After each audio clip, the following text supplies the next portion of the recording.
Assalamualaikum warahmatullahi wabarakatuh. Mahasiswa kedokteran dan kesehatan yang saya hormati, selamat berjumpa pada perkuliahan anatomi dengan tema terminologi anatomi. Materi ini biasanya diberikan pertama kali pada perkuliahan anatomi karena pemahaman terminologi anatomi cukup penting untuk mempelajari anatomi lebih lanjut.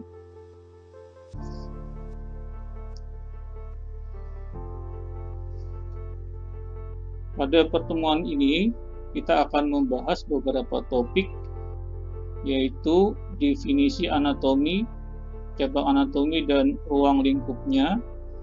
Ini akan kita bahas pada bagian pertama tema ini.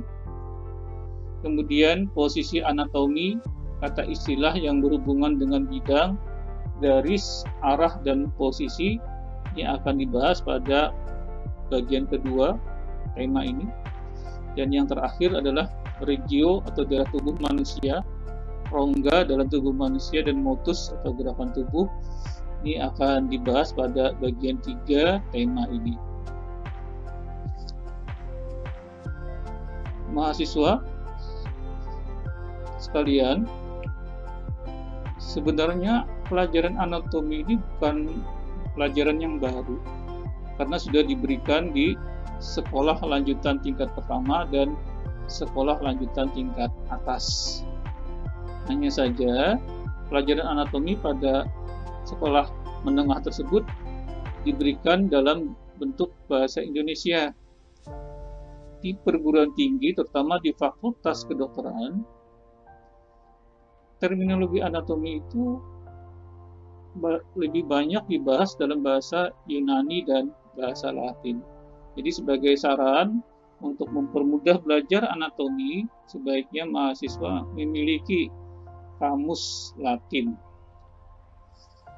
Pemahaman terminologi anatomi ini penting dikuasai karena sangat bermanfaat untuk mempermudah memahami materi anatomi yang lainnya. Sehingga tadi diberikan pertama kali pada perkuliahan anatomi. Di samping itu, pemahaman terminologi anatomi ini juga terbukti sangat mempermudah untuk memahami mata kuliah yang lain, baik mata kuliah preklinik, paraklinik, dan klinik. Setelah pertemuan tema ini, mahasiswa diharapkan dapat menjelaskan definisi anatomi, menjelaskan cabang anatomi dan ruang lingkupnya, menjelaskan posisi anatomi, menjelaskan kata istilah yang berhubungan dengan bidang, garis, arah, dan posisi, menjelaskan berbagai regio atau regiones tubuh manusia, menjelaskan rongga dalam tubuh manusia, dan menjelaskan motus atau gerakan tubuh. Anatomi ini merupakan kata istilah yang berasal dari bahasa Yunani, dari kata ana dan tomi. Ana berarti habis atau ke atas, tomi berarti memotong. Maksudnya adalah memotong-motong sampai habis. Kemudian potongan-potongan tadi diangkat ke atas, diangkat ke permukaan untuk dipelajari strukturnya. Definisi yang lengkap dari ilmu anatomi adalah ilmu yang mempelajari struktur tubuh dengan cara menguraikan struktur tubuh menjadi bagian yang lebih kecil sampai ke bagian yang paling kecil. Jadi berdasarkan definisi ini, filosofi anatomi adalah membahas tentang struktur tubuh atau morfologi tubuh. Struktur tadi dirinci sampai ke bagian yang paling kecil. Jadi anatomi nanti akan selalu membahas struktur mulai dari yang besar sampai ke struktur yang paling kecil. Ini adalah gambar dari hierarki struktur tubuh manusia. Dimulai dari manusia sebagai organisme. Ini dibentuk oleh berbagai sistem yang pada gambar ini diwakili oleh sistem pencernaan. Sistem dibentuk oleh berbagai organ. organ dibentuk oleh beberapa jaringan, dan jaringan disusun oleh beberapa sel.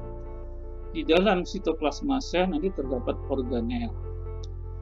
Kemudian kalau dirinci lebih kecil lagi, nanti bisa dibahas dalam struktur yang lebih kecil yang disebut dengan makromolekul. Makromolekul ini dibentuk oleh molekul yang lebih kecil, dan molekul dibentuk oleh atom. Pembahasan mulai dari organ sampai ke tingkat organisme ini tercakup dalam cabang anatomi yang disebut dengan anatomi makroskopia. Sedangkan pembahasan mulai dari sel atau organel-organel dari sel sampai ke jaringan ini dibahas dalam cabang anatomi yang disebut dengan anatomi mikroskopia. Baik anatomi mikroskopia maupun anatomi makroskopia sekarang dengan perkembangan ilmu pengetahuan dan teknologi sekarang sudah membahas pada tingkat yang lebih kecil lagi, pada tingkat biomolekuler. Ini adalah gambar praktikum anatomi pada tahap kedokteran awal pada zaman dahulu di laboratorium anatomi dengan teknik yang masih sederhana, yaitu dengan menggunakan teknik diseksi. Teknik diseksi ini maksudnya adalah teknik dengan menggunakan pisau pada 3 kadaver, 1, 2, dan 3. Ini masih sangat klasik teknik yang digunakan dalam pembelajaran anatomi. Pada masa sekarang, media pembelajaran dengan media kadaver ini sudah dikembangkan. Kalau yang dulu dengan media kadaver basah, sekarang sudah dikembangkan dengan media kadaver yang kering. Di samping itu juga dibantu dengan media fantom. Bahkan yang sekarang ini sudah menjadi tren dengan media digitalisasi. Kalau yang pendekatan klasik ini adalah menggunakan dengan teknik diseksi dengan cara memotong-motong tadi sampai ke struktur yang paling kecil. Sekarang dengan kemajuan ilmu pengetahuan dan teknologi, struktur anatomi itu bisa divisualisasikan pada manusia yang hidup atau pada pasien. Ini ada beberapa contoh. Misalnya kalau kita ingin memvisualisasikan tulang, bisa dilakukan dengan foto ronsen. Atau kalau kita ingin melihat struktur pembuluh darah, bisa dilakukan misalnya dengan angiogram. Pada gambar ini yang dicontohkan adalah pembuluh darah yang ada di otak, jadi angiogram cerebral. Atau juga bisa menggunakan CT scan. Pada cara ini tubuh dipotong lapis demi lapis. Jadi gambar penampangnya bisa dilihat lapis demi lapis. Juga bisa digunakan dengan MRI atau dengan emisi positron. Dengan demikian, pembelajaran struktur tubuh manusia dengan teknik pencitraan modern sekarang bisa dilakukan tanpa harus menggunakan pisau, tanpa diseksi. Ini merupakan cara untuk memvisualisasikan anatomi pada orang hidup dalam situasi klinis. Anatomi terbagi menjadi 3 cabang, yaitu anatomi makroskopia, anatomi mikroskopia, dan cabang lain. Anatomi makroskopia dilakukan atau struktur bisa dilihat tanpa bantuan kaca pembesar, bisa dilihat dengan mata biasa tanpa bantuan kaca pembesar. Sedangkan anatomi mikroskopia, struktur tubuh hanya bisa dilihat dengan bantuan kaca pembesar. Sedangkan cabang lain, ini adalah merupakan cabang anatomi yang tidak termasuk anatomi makroskopia dan tidak termasuk anatomi mikroskopia. Atau malah sebaliknya, cabang ini termasuk pada keduanya. Jadi ada pada anatomi makroskopia dan ada pada anatomi mikroskopia. Anatomi makroskopia ini terbagi lagi menjadi anatomi sistematika, anatomi topografika, anatomi terapan, dan anatomi permukaan. Sedangkan anatomi mikroskopia terbagi menjadi histologi dan organologi. Histologi ini maksudnya struktur mikroskopiknya dipelajari pada tingkat sel. Sedangkan histologi struktur mikroskopiknya pada tingkat jaringan, dan organologi struktur mikroskopiknya dipelajari pada tingkat organ. Kembali ke anatomi makroskopia, anatomi sistematika sesuai namanya, maka pembahasannya dilakukan dengan pendekatan sistem. Ada banyak sistem di dalam tubuh kita. Sedangkan anatomi topografika yang sering disebut dengan anatomi regional ini akan membahas 3 bagian. Pertama disebut dengan sintopia, skeletopia, dan holotopia. Ini dari kata sin dan topia. Topi atau topo itu berarti adalah kedudukan, sedangkan sin adalah alat. Jadi maksudnya adalah kedudukan suatu organ dihubungkan dengan organ yang lain. Skeletopia, kedudukan organ dihubungkan dengan skelet atau tulang. Sedangkan holotopia, kedudukan organ secara holo atau holistik, jadi kedudukan organ secara menyeluruh, secara keseluruhan. Cabang berikutnya adalah anatomi terapan atau sering disebut dengan anatomi klinis. Kalau yang anatomi sistematika dan anatomi topografika, pembahasannya dilakukan secara sangat rinci, sehingga buku-bukunya biasanya akan sangat tebal. Sedangkan anatomi terapan, pembahasan strukturnya hanya dikhususkan untuk kepentingan diagnosis dan terapi. Jadi biasanya tidak sepanjang pembahasannya di dalam anatomi sistematika dan anatomi topografika. Dia hanya membahas tentang struktur yang nanti berguna untuk kepentingan diagnosis dan terapi. Diagnosis adalah istilah untuk penentuan seseorang itu sehat atau sakit. Sedangkan terapi artinya pengobatan. Cabang berikutnya adalah anatomi permukaan. Anatomi sesuai namanya, anatomi permukaan adalah membahas struktur yang terdapat di permukaan tubuh. Nah, pada anatomi permukaan ini nanti akan dibahas 2 aspek. Yang pertama adalah struktur permukaannya sendiri, dan yang kedua adalah organ-organ apa yang membentuk permukaan tersebut. Anatomi sistematika, ada berbagai sistem yang terdapat di dalam tubuh kita, dimulai dari struktur yang paling permukaan, sistema integumentum, sistem kulit. Ini terdiri atas epidermis dan dermis.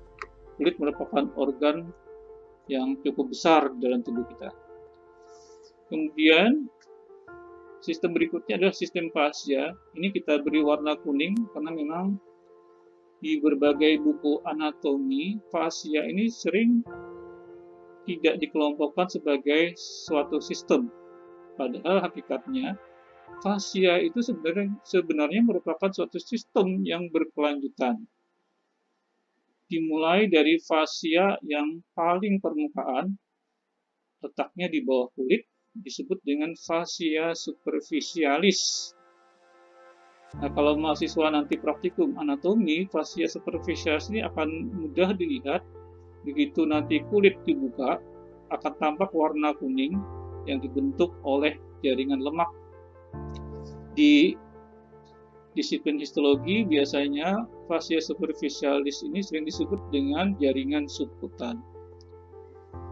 Fascia yang lebih dalam disebut dengan fascia profunda. Fascia profunda ini sering membungkus otot atau tulang atau sendi. Fascia yang membungkus otot biasanya disebut sesuai dengan nama otot yang dibungkus. Misalnya kalau membungkus musculus transversalis abdominis disebut dengan fascia transversalis abdominis. Fascia yang membungkus tulang disebut dengan periosteum. Fascia yang membungkus sendi membentuk capsula articularis. Bahkan fascia ini juga sampai melapisi rongga-rongga tubuh. biasanya namanya memiliki nama khusus. Misalnya, fasia yang membungkus rongga perut disebut dengan peritoneum. Fasia yang membungkus rongga dada, ada dua, yang membungkus organ paru disebut dengan pleura. Fasia yang membungkus jantung disebut dengan perikardium. Fasia yang membungkus otak disebut dengan meninx. Jadi, kita kembali ke sini. Meskipun di berbagai buku anatomi tidak dianggap sebagai suatu sistem, tapi sebenarnya fasia ini merupakan organ atau bahkan kita sebut sebagai sistem yang cukup penting karena merupakan satu sistem yang berkelanjutan. Kemudian berikutnya adalah sistema muskuloskeletal. Sesuai namanya dari kata muskulo yang berarti otot dan skeletale yang berarti tulang. Jadi sistem ini membahas sistem otot dan sistem tulang, dan juga termasuk satu sistem lagi yang meskipun di sini tidak tertulis adalah sistem persendian, sistema articulare. Kemudian sistema kardiovaskulare ini membahas tentang sistem peredaran darah. Sistema limfatikum membahas sistem limfe.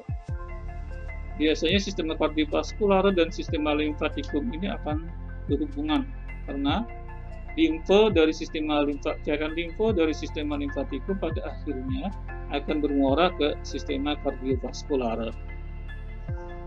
Berikutnya adalah sistema respiratoria, sistem pernapasan. Sistema gastrointestinale, sistem pencernaan. Sistema oropoetika atau urinaria, sistem perkemihan.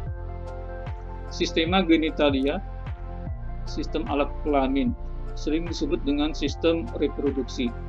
Di berbagai buku, sistema oropoetika dan sistema genitalia ini sering digabung menjadi satu yang disebut dengan sistema orogenitalia berdasarkan pertimbangan embriologis karena berasal dari struktur yang sama secara ilmu perkembangan.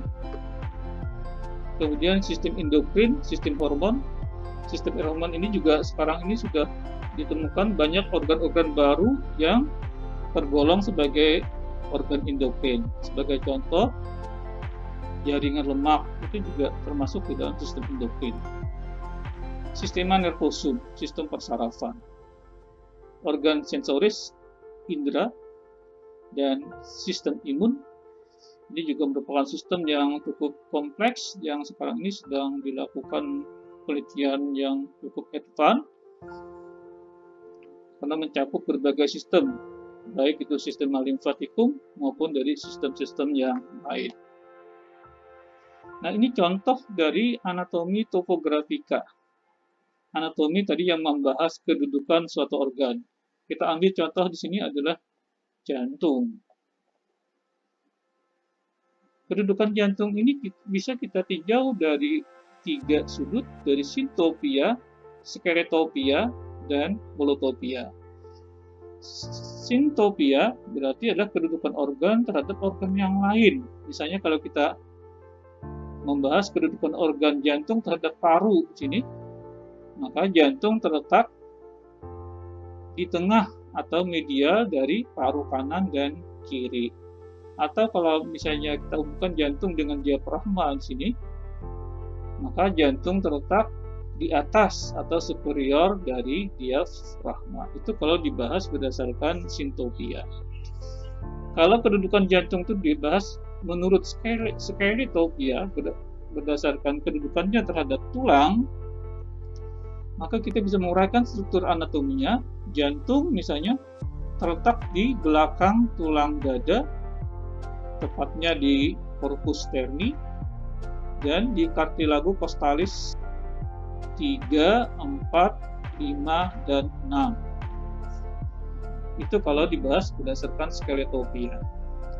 Nah, kalau kemudian kedudukan jantung itu dibahas berdasarkan holotopia, maka kita akan membahas kedudukan organ secara menyeluruh. Misalnya di sini, jantung terletak di dalam rongga dada.